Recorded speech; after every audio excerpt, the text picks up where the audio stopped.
right, everybody. Happy Monday morning. Welcome into Concrete Jungle, a New York baseball podcast.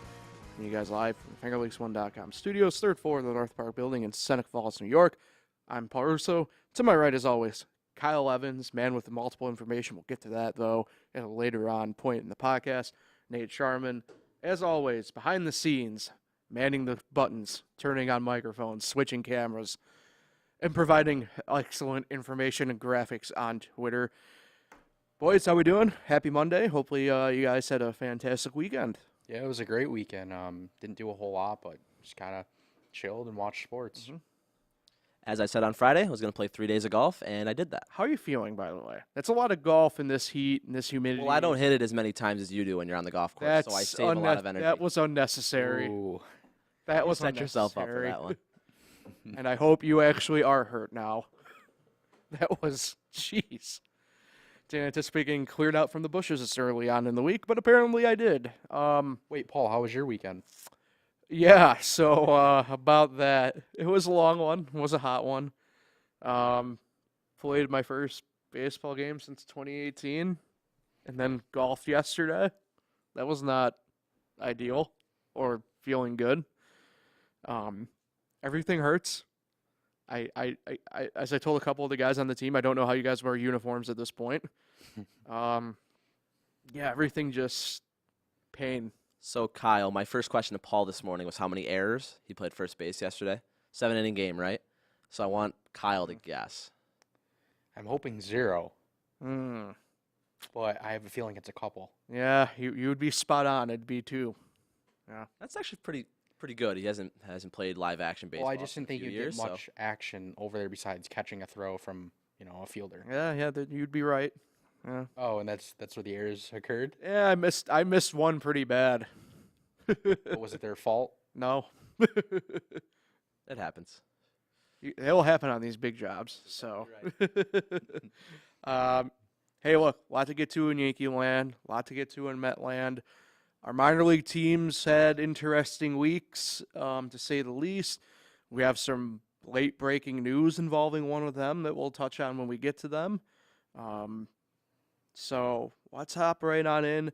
We'll start off with the New York Mets taking 4 of 5 against the Atlanta Braves. Just as we both predicted. Yeah, I was about to say, Nate, I know we jokingly do some stuff for content around here, but boy did we just absolutely nail at least numerically on the head.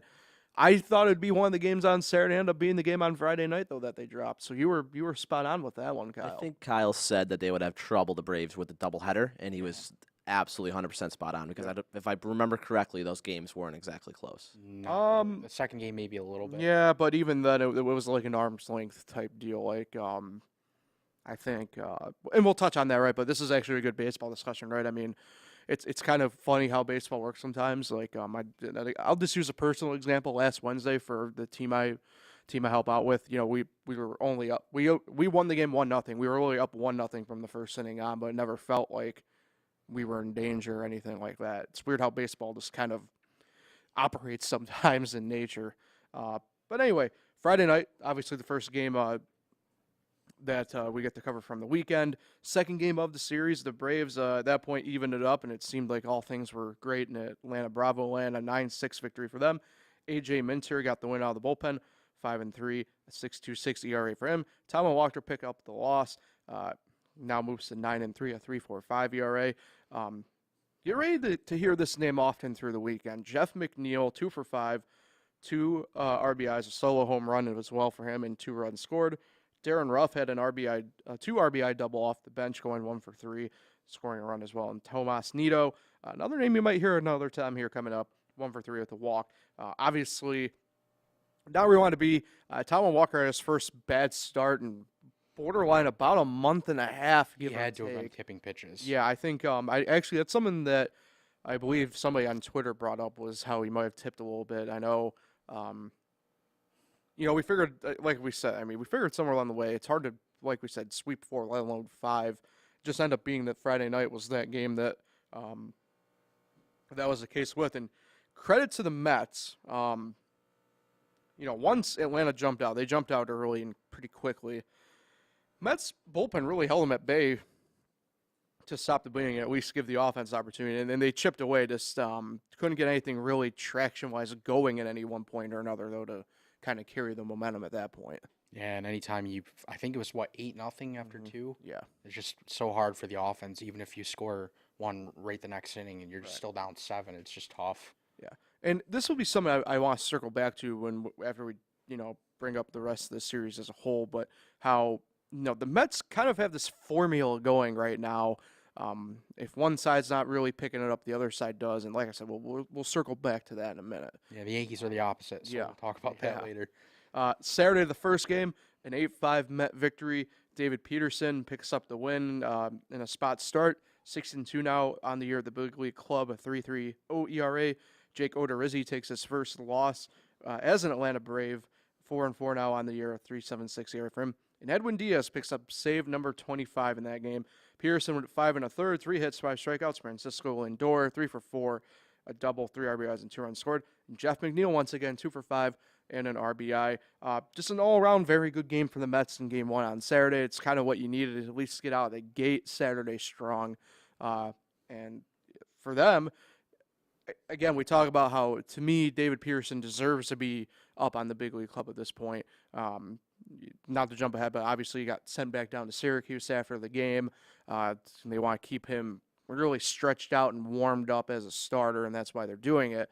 But again, Peterson kind of having a nice little renaissance year after, really last year kind of looked like, he might not be cut out for being a big league starter. Yeah, and if I remember correct, he did struggle his first couple outings this year. He's been sent back and forth between AAA. In fact, he was optioned after the game to make room for I don't remember who. I think it was Pretty sure it was Adonis Medina. Yeah, okay, so they needed an extra reliever, yeah. But I think he'll be right back up soon, the way he's pitching. Yeah, I mean, I think what they're doing is they're just trying to keep him stretched out. And look, it's a smart baseball move to do that. I don't know if that's necessarily a fair baseball move to do it, but, it's strategically probably what is best for the Mets at the moment, in a way. Saturday night, the nightcap of the doubleheader was a split one, a 6-2 Met victory. Max Scherzer picks up the win, an 8-2 record now. Moves the ERA sub-2, though.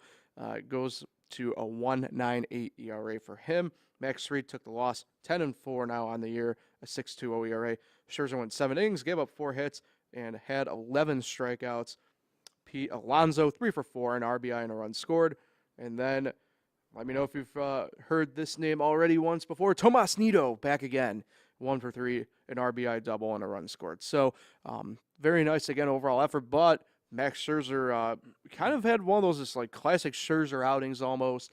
Just goes out there on a rail and just pretty much shut the Braves offense down where they stood for the most part. Yeah, just absolutely dominated. And then the Braves knew that the following day they'd be facing DeGrom. It's just, with their top of the rotation, it's just so unfair. It's just amazing how good they are. Mm-hmm. And the kind of piggyback off of that in a way, with Sunday's victory, which was 5-2 yesterday, Met win. Jacob deGrom picks up his first win on the year, 2.53 ERA for him. Spencer Strider moves to 6-4. He took the loss for Atlanta, 3.11 ERA for him. And Edwin Diaz picks up save number 26. DeGrom, 5 2/3, a hit, 2 earned runs given up, and 12 strikeouts. We'll circle back to that in a minute. Brandon Nimmo went 3 for 5 and run scored. And a brief little shout out to Jolis Rodriguez, 2 1/3 inning out of the bullpen, gave up a hit and 4 strikeouts. Enough that MLB.com rated him the second best player in that game collectively. So credit there. That being said, a couple things from the Sunday game really stood out to me. Obviously, Jacob deGrom, history made, fastest to 1,000 strikeouts in MLB history. Sub 200 games, I believe, is something like that, or I can't remember exactly the exact stat per se. But you mentioned the top of the rotation thing with the Mets. The combo of Scherzer to deGrom, or deGrom to Scherzer, however it really plays out, I guess, in the end, arguably could be one of the better 1-2 punches we've seen in our lifetime, all things considered. Which is really funny because at one point, Scherzer was part of that as well a couple different times over, as a matter of fact. I guess maybe most recently with the Nationals, when you think about maybe him and Strasburg, or maybe going back even further a little bit with Detroit, with him and Justin Verlander when Verlander was on. Really incredible stuff. And it's kind of weird how a lot of this kind of happens in the NL East in a way. I mean, I think most notably, a lot of people come to mind when you think about these great pitching tandems or pitching groups, right? Kind of think about the Atlanta Braves in the early 90s to mid 90s with Maddox, Glavine, and Schmaltz. Pretty incredible stuff what not only DeGrom has done, but now really the tandem of Scherzer and DeGrom. Yeah, let's also mention that he was perfect through 5 2/3, and then he walks. I think it was the number 8 hitter, and then gives up a home run to Swanson. But other than that, he was just outstanding, just cruising right through their lineup, pumping 102 miles an hour. It's just so impressive from a starter to consistently do that. Now, I'm a big Spencer Strider guy from a baseball standpoint. He very good young pitcher. He'll have a name for a while in the big leagues. Made some interesting comments post game yesterday.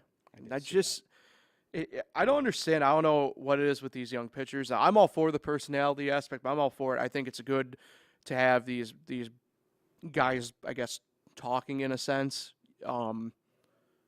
It's to steal a NASCAR, anecdote here a little bit. If you're better off making noise than having no noise be made, good or bad. I don't know if Spencer has kind of lost what baseball can be sometimes, but baseball's a pretty luck-based sport in the first place. Shooters and ducks, as my varsity coach would call them, will always get you.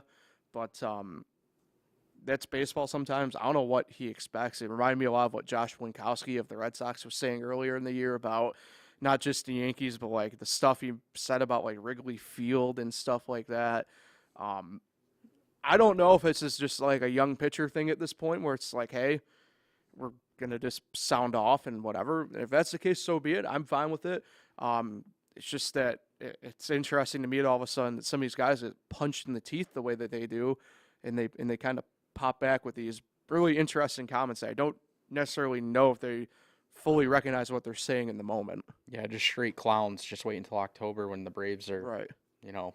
Not going as deep as the Mets, or who knows? What if the Braves fall off and don't even make the wild card? The Braves, for as good as they've been, they have a lot of issues on right now that I don't think many people kind of have picked up on. Like Ian Anderson got optioned back to AAA Gwinnett over the weekend after his start. I believe it was Friday. Yeah, it was Friday's start. Where I don't know what to make of that. I mean, he was recognized as being one of the top guys, and the Braves, all things considered, now they've hit on Kyle Wright, they've hit on Max Fried, but this is a name that I know Nate will pick up on because he's a Pirates fan. But Bryce Wilson was by far ticketed as being better than Fried and better than Wright, and completely fizzled out quick with Atlanta, to the point that they had no problem sending him away for Ricardo Rodriguez last year at the deadline. And now Bryce Wilson is, to be all fair to him, he's pretty much been a quad A player. I mean, he's been on the taxi between Indianapolis and Pittsburgh all year. And it makes me wonder if Ian Anderson's kind of the next one in. I mean, Atlanta's got a really weird pitching situation. They've had the past couple of years had a really weird pitching situation. Look, it worked out last year. I mean, you don't just win the World Series by accident or anything like that. But, look, guys like Matzik, they kind of stumbled upon. Even then, I think they might have found a little bit of lightning in the bottle with him. You look at a guy like, for example, A.J. Minter even. Just, probably he hasn't looked as good as he had last year. So, yeah, it's an interesting point. I know this is obviously, catered more to the Mets and everything like that. But, look, the Braves are by far going to be probably the biggest in-division pest of the Mets, at least moving forward this year. Yeah, I mean, the Phillies have been winning a lot more games, but looking at the standings, they're still, is it 3 back? Yeah, I think 3 back of the Braves.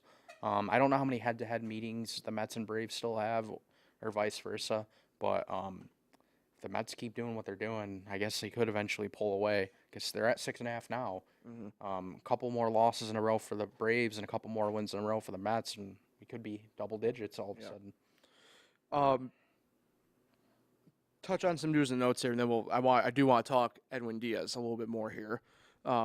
Australian pitcher Tommy Hunter was placed on the 10-day injured list with lower back tightness. Already mentioned David Peterson and how he was sent down to Notis Medina, getting called back up. Some positive news on the injury front. Left-hand pitcher Joey Lucchesi. There is some hope, some optimism. They might be joining this pitching staff by the end of the year. He's been rehabbing down at the Mets complex at Port St. Lucie, Florida. However, still no timetable set yet for him, but they are very pleased with the progress he has made. And right-hand pitcher Taylor Megill, he is scheduled to throw a bullpen session later on this week. They're targeting Friday or Saturday, depending upon how things kind of shake out. But he has been throwing a little bit, kind of building himself back up. He is, again, we've talked about before, slated to join the bullpen whenever he gets back to the big league roster. Yeah, that would be a big addition to their bullpen. He threw the ball pretty well as a starter. Did struggle a little bit at times, but yeah, it would be pretty nice for them to have him back. Mm-hmm. So let's discuss Edwin Diaz, because he's become a bit, I won't say beyond of a cult following here, but he is starting to transcend baseball and into pop culture a little bit. So Edwin Diaz, if you don't know who he is by now, Mets closer. Is he league leader in saves technically? If he's not, I think I can't remember. He can't be too far behind the league leader. Probably should have been someone I looked up. Yeah. But this was a guy who, before being traded to the Mets, was part of the Robinson Cano deal, as it's now being known, really was the Edwin Diaz deal. Goes to the Mets after having a career year with the Mariners. Does really well first year at the Mets. And the past 2 seasons have not been great, all things considered, what they'd hoped to be. But this year has really come on back again strong, kind of showing the reason why he was that key piece that the Mets wanted a few years ago. And it certainly is in the middle of a renaissance season, to the point now where, like I said, he has transcended baseball into pop culture. I mean, his walkout music, which I know I can't remember the name exactly, but it's the very Hispanic flair of the trumpets playing and stuff like that, has become a bit of a TikTok sensation in a way, kind of like the way the so this is where I'm going to really show my lack of useless or unknown knowledge.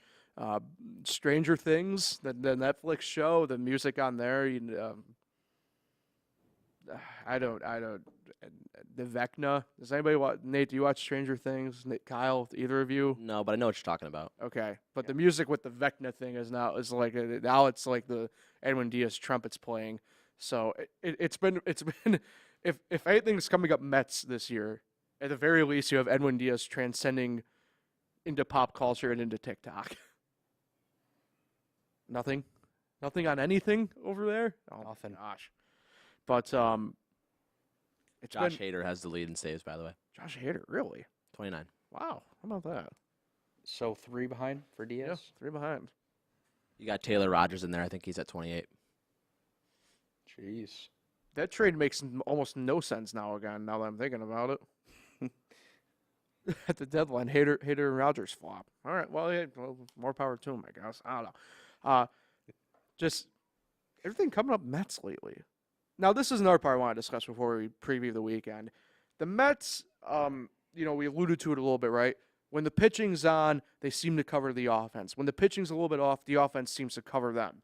It's not maybe the best formula to have, but it's kind of turning into the ideal formula at this point to have for the Mets moving forward, and they're making it work beyond belief at the moment. Yeah, and how weird is that just last month the pitching was the strength and the offense wasn't doing much, and now, I mean, the pitching's still really well, but now both things are clicking. It's crazy how different months can change different things, and look, now they have the same record as the Yankees. I mean, baseball is a game of runs and momentum in the first place in that sense. But you bring up a good point, right? Now they do have the same record at 70 and 39, and they were 8.5 back. I remember early last month. And obviously we'll talk about the Yankees a little bit when we get to them here in a couple minutes. But for the Mets, like I said, it's not the ideal form, but they're in such a good spot. And I mentioned, guys, I think when the Mets, you talk about the Mets still at this point, right? You think, especially on offense, let alone their pitching staff, right? Where you think DeGrom, Scherzer, Diaz now at this point, stuff like that. Offense, Pete Alonso, Lindor. You think of now still because it's Lindor. But, we've talked about all year 2 guys in particular, Jeff McNeil and Brandon Nimmo, who are really just setting up. And that's not let alone the free agents are brought in Eduardo Escobar and Starling Marte, who are both really stood out at certain points. But look, these unsung heroes that the Mets have that have been on the roster now for beyond a handful of years are now finally, in my mind, having their moment in the sun as well. Yeah, and how about the former Pirate, Daniel? Oh, Vogie. I was going to say like Starling Marte. We brought him up there, but No. yeah, I mean, He's been Daniel Vogelbach. contributing. Yeah, I mean, he's been a big piece for them coming over, and I know you had a bit of a hot take about him off air, so. Yeah. But we love seeing the big guys run. Yeah. Oh, not a big fan. Yeah, it works. It works. It gets the likes on Instagram and TikTok. Yeah. If you're a content creator, it works well. Yeah. All right, let's look ahead for the Mets. 3 games against the Cincinnati Reds. They're 44-63 in the NL Central. Third in that division at 15.5 games back. Just incredible. Not to get off topic, but have you looked at the race between those 3 teams? The race for the bottom you're talking about? That's hysterical. They have the same record. Yeah. I mean, the Cubs, I think, have that pretty locked up. The Cubs are in a. I think they all have 44 wins. I think. Does that sound about right? So here's the thing with that division. I saw the Cubs play on TV Friday when I got home from work. Jesus Christ, they are a bad ball club. I mean, it is a mess that David Ross has on his hands over there. And An where's absolute Clint Frazier, mess. by the way? Huh? I haven't seen Clint Frazier. Well, Still hurt? first off, it's Jackson Frazier now, Oh, sorry, guys. and he is with the Iowa Cubs. Okay. So, Because I haven't even heard anything about him, even at the AAA level. Like, how's he doing? Like, it's weird. yeah. But yeah, you got the standings up there. There's an absolute impeccable race to the bottom going on right now. But anyway, the Reds, third. They're 15.5 games back. Tonight on SNY, 7:10 first pitch. Justin Dunn gets his first start of the year for the Reds against Chris Bassett, 8-7, a 3.61 ERA. Tomorrow night, 7:10, also on SNY. Mike Minor goes for the Reds, an impeccable 1-8 record and an even more impeccable 6.19 ERA for him against Cookie Carrasco at 12-4, a 3.82 ERA. And then Wednesday, getaway game at 1:10 on SNY. To be announced for the Reds against Taiwan Walker, 9-3, a 3.45 ERA. I will go out on the limb. The Mets sweep. Oh, wow. We're thinking way different. I'm thinking Red sweep. Okay, coach. No, Mets sweep easily. Yeah, the Reds, I feel bad for them. They do have some talent on that team. They need some front office change and maybe new ownership. That always tends to help. I mean, look at the Mets. All right, let's head over to the Yankees now. Yankees, rough weekend to say the least. Rough month. Well, we'll get to that. Was this the first time that they've been swept all year? I think so. Sheesh. So they got swept in St. Louis. Against, all things considered, it is a good St. Louis team, but I did think this was going to be a big test for the Yankees, and, they came back and failed this test. Obviously, we'll discuss more of that throughout the game recaps here. So Friday night, a 4-3 loss. Andre Palante picked up the win for St. Louis. It was a 5-4 rather, a 3.03 ERA. Clay Holmes lost 5-3, a 2.12 ERA for him. Ryan Helsley picks up the save, his 10th. Nestor Cortez, good start once again. No decision, 5 1/3, a hit, 2 earned, 4 Ks for him. Josh Donaldson, 2 for 4, a double and 2 RBIs. And Aaron Judge, 2 for 4, a walk, 2 runs, and a stolen base. Positives out of this game, you can find a couple at the very least. Again, Cortez looked very good. Aaron Judge continued to stay hot. Donaldson, good to see him kind of poking his head again and doing a little bit. But And he fell off a cliff later. well, yeah. Again. But Useless. DFA the man. if only life was that simple. But again, they kind of put Clay Holmes in this situation. Stuff happens, and Yeah, bringing him in the 8th inning and he blows a 3-2 lead.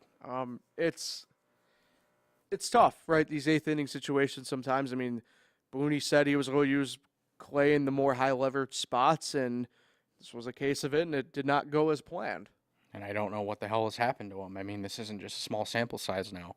So over the last month, he just has not been pitching well. I don't know what happened. He was so dominant the start of the year. Well, more than just the start of the year. What was it, the first 3-4 months?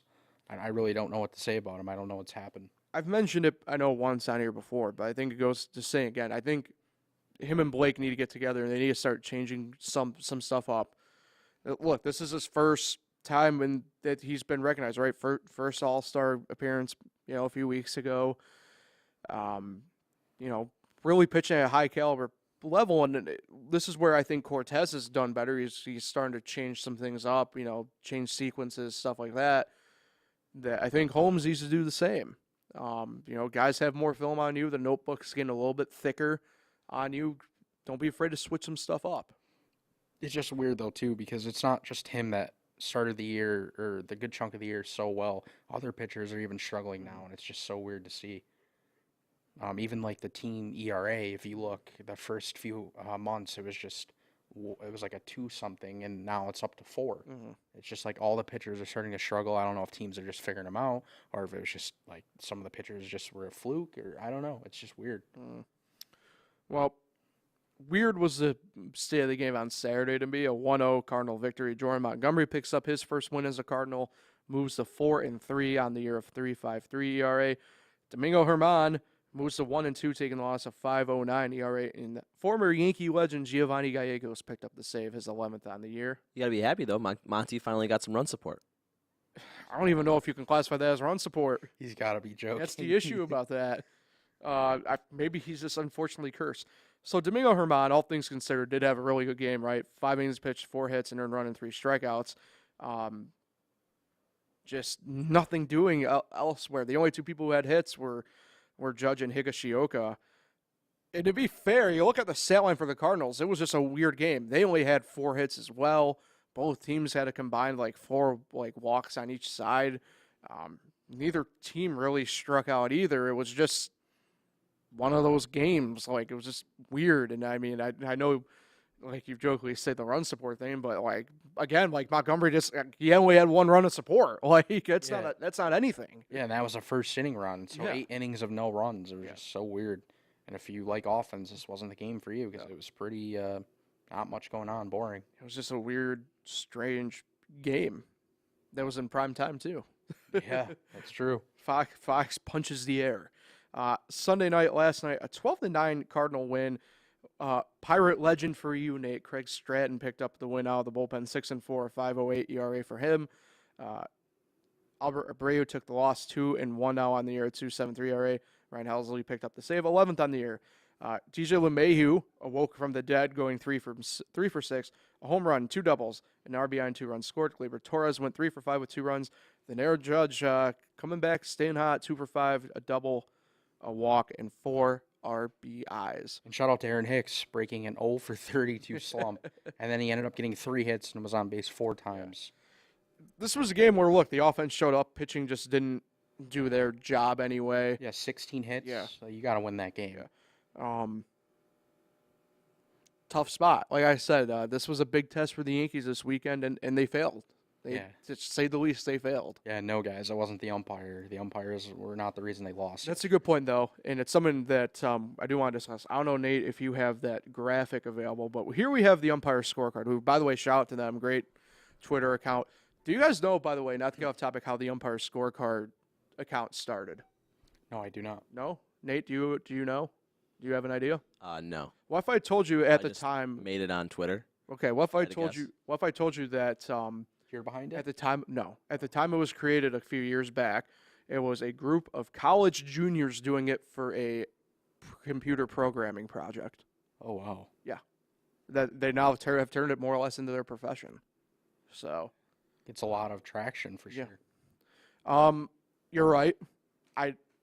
The one part that glares out to me, and it's because look, the overall accuracy and the overall consistency are they're both not where you want it, right? They're off league average, below league average, but certainly numbers that aren't incredibly different. Those are numbers that you see on a pretty daily basis. It's, if you look on the screen, it's the run favor, which is plus 3 runs. Obviously, it's 3.01, but 3 runs literally is the run difference in that game being 12-9. I think that's what a lot of people are pointing at and saying where, well, yeah, I mean, the umpires did make a difference when, in actuality, it comes down to more stuff on the field than that. But to me, though, it is a fair thing to kind of point at a little bit and say, well, maybe a little bit was going against the Yankees. I don't like doing that too much either. I'm with you on that one, Kyle.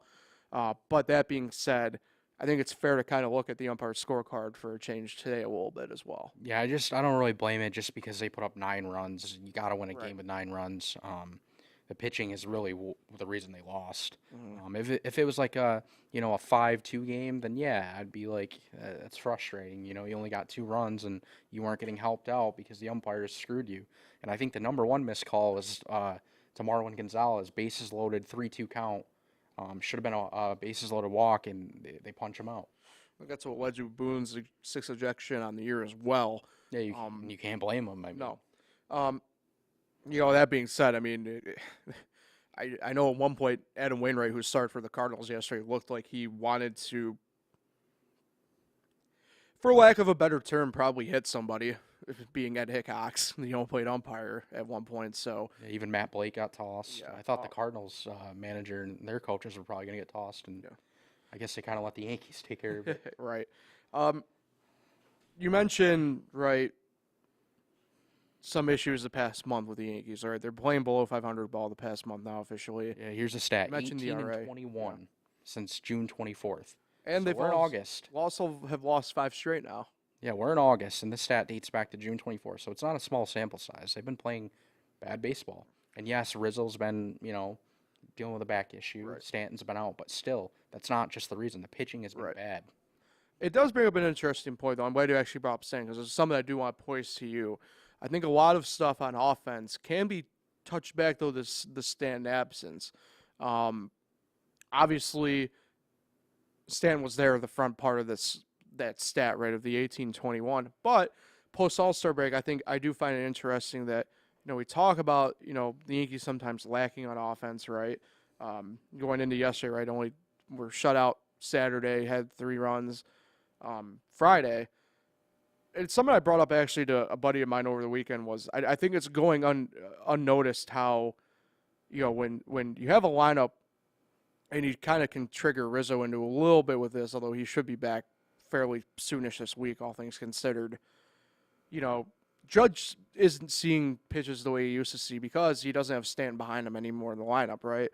Now you can pitch around Judge a little bit in a sense, whereas opposed to with Stanton behind him in the year that Stanton was having, you did have to go right at Judge. Yeah, I get what you're saying, and that's so true. I just don't really think the offense has been a major issue over this Right. kind of rough month, because I have a stat right here. They're averaging 5.9 runs a game over their last 30 games. Yeah. And it's the pitching. They're 4-12 in games decided by 2 runs or less. Mm. So that right there tells you it's the pitching. Starters ERA 5.01.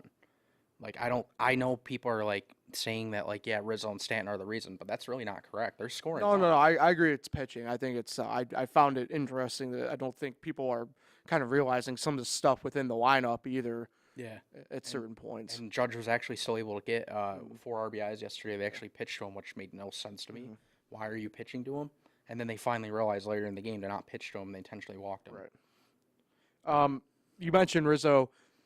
Been dealing with some back discomfort. The Yankees are not considering it a severe issue. Kind of had that pop up a little bit throughout the year so far, but has not been in the lineup the past 2 days. But they are expecting him back in the lineup at some point this week. I'm assuming we probably won't see him today. I would assume if he's feeling all right, we probably would have him at least off the bench. Yeah, and if this was October, no doubt he would play. Right. Obviously, he's just being careful, and as he should be. You want to be able to be there in the postseason, but it is a little concerning. It's the second time this year, Right. And then I guess last year 2 years ago with the Cubs, it was also a thing. Mm-hmm. So I'm not sure what's going on with that, but hopefully you can figure it out. Right. Couple roster moves as well. Right-hand pitcher Luke Bard was claimed off waivers from the Tampa Bay Rays. He's been optioned to AAA Scranton Wilkes-Barre. Ron Marinaccio was also optioned to AAA Scranton Wilkes-Barre over the weekend. For the Yankees, 3 games in Seattle against the Mariners. Mariners sitting at 59-51, second in the AL West, 11 games back.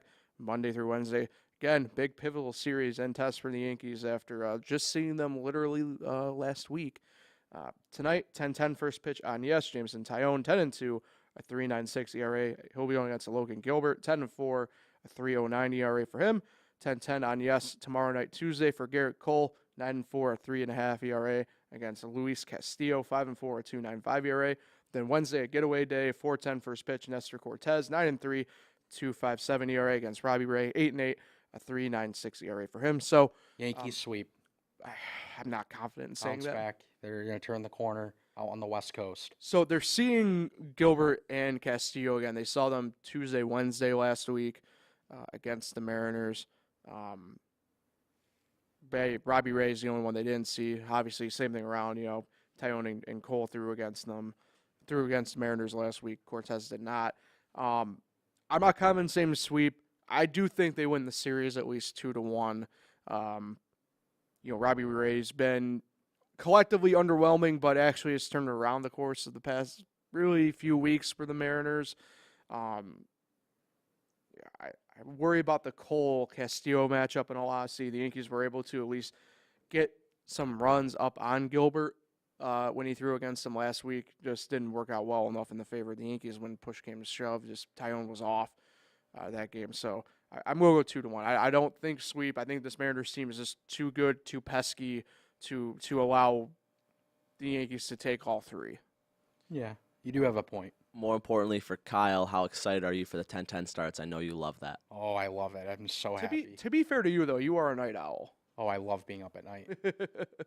So game will end at 1, hopefully even later. I hope extra innings tonight. I'll take a 2 a.m. game. Now, I'll go ahead and say this, though, for Kyle. He's not going to be a fan of who I presume will be having play-by-play duty since it's on the West Coast. Yep. Ryan Rucco. I can't believe you don't like Rucco. I don't hate him. It's just Michael K would be way better. Can John Sterling not stay up that late? John Sterling, I think this is one of the series he said no to. I know, I'm just having fun. Yeah, I know Kyle loves Sabres After Dark, and I like Sabres After Dark too, but it kind of wears on me because I am not a night owl at all. Can confirm. Nate passed out at like 10 o'clock when we went to cover the Waterloo girls and East Rochester girls basketball and all of them. Not ideal. No. We called 2 basketball games. I won a bunch of money at the casino. We had some food, and then I went to bed. It was perfect. March day. Madness was going on. I couldn't make any noise betting. I absolutely raked that weekend, by the way, in sports bets. Anyway, different story for a different podcast. Let's move on before we head out of here. We'll touch on our minor league friends here. And they have the same record, too? They're 47-58, tied for 8th in the International East, 12 games back for both Rochester and Syracuse. Rochester lost the week, swept in Columbus by the Clippers.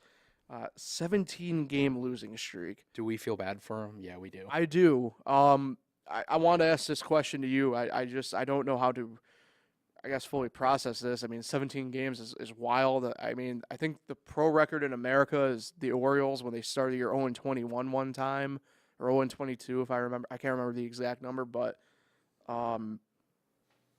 what can be done at this point? I mean, the roster is kind of, at least, they've lost a little bit of the nucleus, obviously, with the trade deadline last week, right? With Josh Palacios and Joey Meneses being called up. Also friend of the Red Wings, Trace Berea, has also stayed up at Washington now. That being said, I think it might take a couple games still. I don't want to sound like a pessimist. They're going to be home against not last place Norfolk Tides anymore, but Norfolk has a ton of good Baltimore prospects. Gunnar Henderson comes to mind right off the bat. Yeah, they're only a game better than Rochester. But that being said, yeah, I mean, this is probably the ideal matchup this week to have. At home. Right. Not to rub salt in the wound, but I think it's 18. It's 18. I thought it was 17. I just looked at the schedule and counted 18. Oh, my gosh. So you lied to me. You told us 18 or 17. Well, we all know math's not my strong suit. Well, that's Waterloo for you. So, look, C.J. Abrams is there. Who came over in the Juan Soto and Josh Bell deal. Hopefully things, like I said, they get this nucleus and core kind of blending together now again. Hopefully they get going. But you mentioned, right, Kyle? I mean, it is 17. I knew I wasn't crazy. Yeah. So hopefully this gel and this nucleus can kind of get going. And like you said, Kyle, it's probably the right matchup to have this week to do it. Yeah, the thing is about the skid, it's just weird because they're losing games in different ways. Sometimes it's low scoring, sometimes it's like high scoring, but there's really no excuse even with the players that they've lost to lose 17 in a row. That's just like hard to do. I mean, how could they not scratch out at least a game there? And then yesterday getting no hit through, I think it was 6 or 5 with 5 different pitchers. Like that's hard to do. Like it's just Yeah. weird what's happening.